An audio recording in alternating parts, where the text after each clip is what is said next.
കുണ്ടറ താലൂക്ക് ആശുപത്രി കെട്ടിട നിർമ്മാണത്തിലെ പ്രതിസന്ധി മാറുന്നു. കിഫ്ബി ഫണ്ട് ഉപയോഗിച്ച് നിർമ്മാണം നടന്നുവരുന്ന ആധുനിക സംവിധാനത്തോടെയുള്ള കെട്ടിട നിർമ്മാണത്തിന്റെ പൂർത്തീകരണത്തിലെ പ്രതിസന്ധിയാണ് മാറുന്നത്.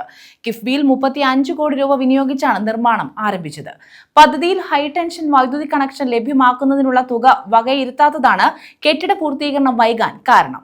ഹൈടെൻഷൻ വൈദ്യുതി കണക്ഷൻ ലഭിക്കുന്നതിനായി വൈദ്യുതി ബോർഡിന് 8.93 ലക്ഷം രൂപ അടയ്ക്കണമെന്ന് കാണിച്ച് ആശുപത്രി അധികൃതർക്ക് കത്ത് നൽകിയത് ശ്രദ്ധയിൽപ്പെട്ടതോടെയാണ് പ്രത്യേക വികസന നിധിയിൽ നിന്ന് PC വിശ്വനാഥ് MLA 8.93 ലക്ഷം രൂപ അനുവദിക്കുന്നതിന് കത്ത് നൽകിയത്. വൈദ്യുതി ബോർഡ് എസ്റ്റിമേറ്റ് സമർപ്പിക്കുന്ന മുറയ്ക്ക് ഭരണാനുമതി നൽകി തുടർ നടപടികളിലേക്ക് കടക്കുമെന്നും MLA പറഞ്ഞു. ഇതോടെ താലൂക്ക് ആശുപത്രി കെട്ടിട നിർമ്മാണത്തിലെ പ്രതിസന്ധിക്ക് പരിഹാരമാകും.